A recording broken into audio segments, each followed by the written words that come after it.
Voici le dernier moment de Béatrice Surya Monzon. Le rideau est tombé, et avec lui s'est éteinte l'une des voix les plus envoûtantes de l'opéra français. Le 19 juillet 2025, alors que l'été baignait Paris d'une lumière éclatante, la nouvelle a frappé comme un tonnerre dans un ciel clair. Béatrice Surya Monzon n'est pas. Et derrière les hommages officiels, les bouquets déposés à l'Opéra Bastille et les messages émus de ses confrères, se cache une vérité plus intime, celle d'une femme qui, jusqu'au bout, a défendu l'art lyrique comme un acte de vie. Car Béatrice n'était pas qu'une cantatrice, elle était Carmen, pas seulement sur scène, mais dans chaque fibre de son être. Depuis ses débuts, elle avait fait de ce rôle mythique une seconde peau, au point que certains affirmaient que le personnage et la femme ne faisaient plus qu'un. Mais cette passion dévorante avait un prix. On raconte que les dernières années, loin des projecteurs, furent marquées par un silence forcé, une voix fragilisée par les blessures invisibles que les grandes tragédies scéniques infligent à ceux qui les portent trop longtemps. Avant sa mort, un proche aurait confié qu'elle regrettait de ne pas avoir révélé un chapitre caché de sa carrière, un épisode amer, survenu au sommet de sa gloire, qui aurait failli briser son destin artistique.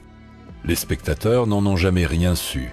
Mais dans les coulisses, cette histoire circulait comme un murmure interdit. Et c'est peut-être là que réside le cœur de cette dernière scène.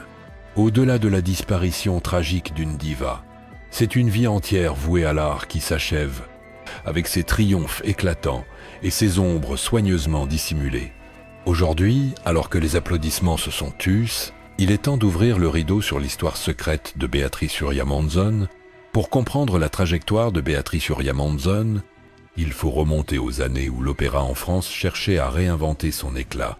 Née en 1966 à Agen, dans le sud-ouest et baignée de soleil et de tradition, elle grandit loin des grandes capitales musicales.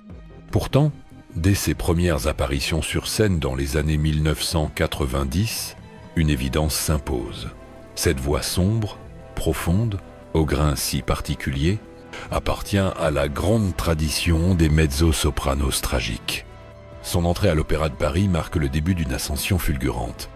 Dans une époque où la scène lyrique se partage entre puristes et novateurs, Béatrice impose un style qui trouble, dramatique, sensuel, parfois dérangeant dans son intensité. Elle ne chante pas Carmen, elle l'incarne au point de lui prêter ses propres colères et fragilités. Les critiques parlent d'un magnétisme presque inquiétant. Le public, lui, se laisse envoûter. Les années 2000 voient son nom voyager bien au-delà des frontières françaises. Vienne, Milan, New York, Tokyo.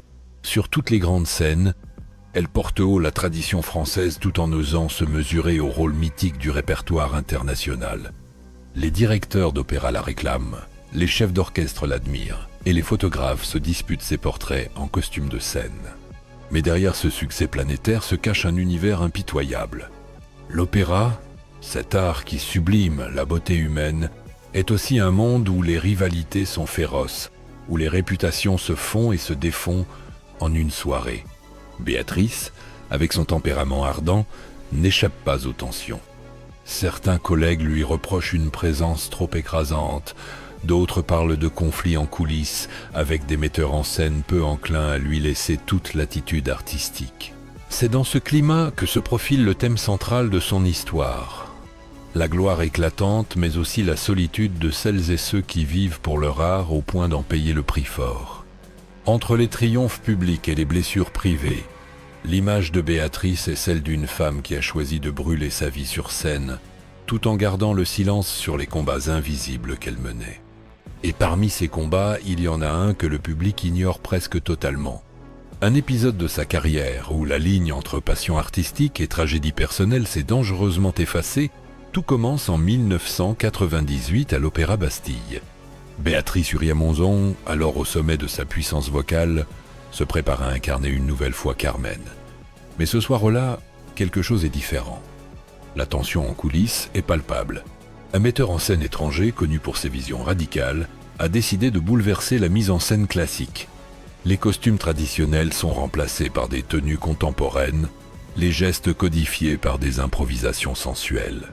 Pour Béatrice, qui a toujours défendu une Carmen libre mais ancrée dans ses racines espagnoles, ce changement est un choc.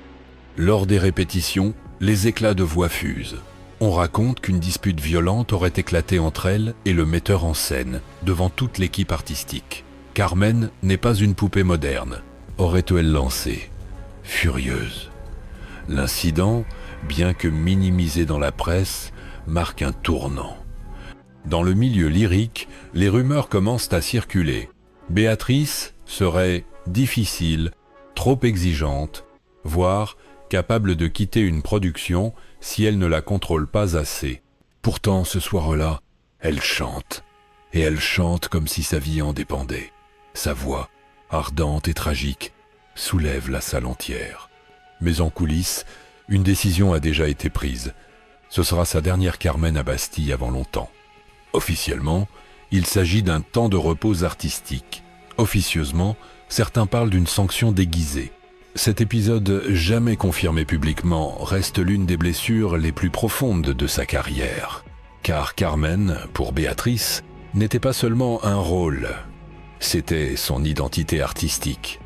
Lui retirer ce personnage revenait à lui arracher une part d'elle-même. Mais au lieu de se retirer, elle relève le défi. Les années suivantes, elle multiplie les prises de rôle. Charlotte dans Werther, la comtesse de la Dame de Pique, Santuzza dans Cavalleria Rusticana. Chacune de ces incarnations porte la marque de son intensité émotionnelle. Les critiques louent son audace, mais dans les interviews, on sent parfois poindre une mélancolie. Il y a des rôles qu'on ne quitte jamais vraiment, glisse-t-elle un jour, en regardant au loin. En 2014, elle est nommée directrice artistique de l'Opéra national de Bordeaux. Une consécration, oui, mais aussi un nouveau combat. La gestion d'une grande institution lyrique implique des choix budgétaires impopulaires, des négociations avec les syndicats et des compromis artistiques qu'elle n'a jamais aimé faire. Certains disent qu'elle s'y est usée, que le poids des responsabilités a entamé sa passion. Les dernières années de sa vie, Béatrice apparaît moins souvent sur scène. Des problèmes de santé, discrets mais persistants, l'éloignent des grandes productions. Pourtant, chaque fois qu'elle revient, le public retrouve intacte cette flamme, qui a fait d'elle une figure unique de l'opéra français. Jusqu'à ce dernier été 2025, où le rideau s'est définitivement baissé, ce que peu de spectateurs savaient, c'est qu'au-delà des triomphes et des ovations, Béatrice Uria Monzon a vécu un épisode qui l'a marqué à jamais. Ce n'était pas seulement l'histoire d'une artiste qui se battait pour préserver l'intégrité d'un rôle, c'était aussi celle d'une femme blessée par le système qu'elle servait. Tout remonte à une soirée en 2003 à Vienne. Elle devait y interpréter Carmen dans une production prestigieuse aux côtés d'un ténor mondialement célèbre. Mais quelques jours avant la première, une rumeur se répand dans les coulisses. La direction envisage de la remplacer. Officiellement, on parle d'ajustements artistiques. Officieusement, certains affirment que le ténor ne souhaitait plus chanter avec elle. Les raisons ? Des divergences profondes lors des répétitions et un incident qui aurait eu lieu lors d'une scène particulièrement intense où le jeu physique aurait dépassé les limites prévues. Béatrice n'en a jamais parlé publiquement, mais plusieurs témoins racontent qu'elle en a pleuré de rage. Dans son journal personnel, que seuls quelques proches ont pu lire, elle évoque ce moment comme la blessure la plus humiliante de sa carrière.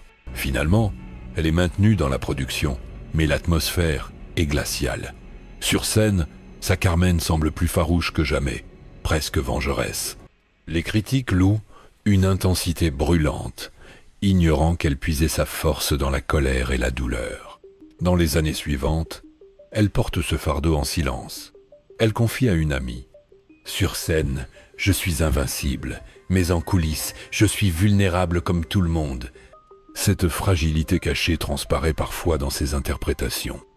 Les spectateurs y voient du génie, mais ses proches savent que c'est aussi la trace d'une cicatrice qui ne se refermera jamais.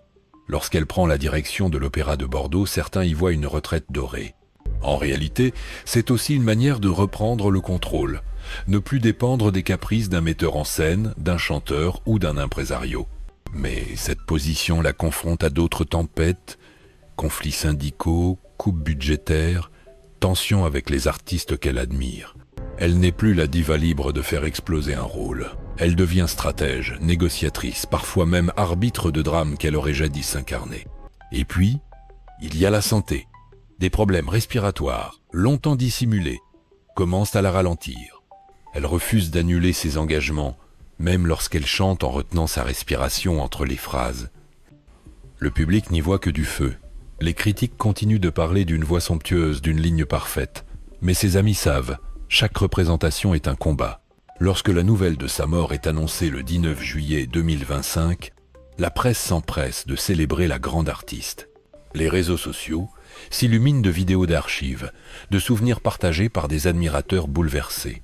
Mais dans l'intimité, ceux qui l'ont connue savent qu'elle emporte avec elle un secret plus sombre. Celui d'une femme qui, malgré la gloire, a connu l'injustice, l'humiliation, la douleur physique et morale, et qui a tout transformé en art.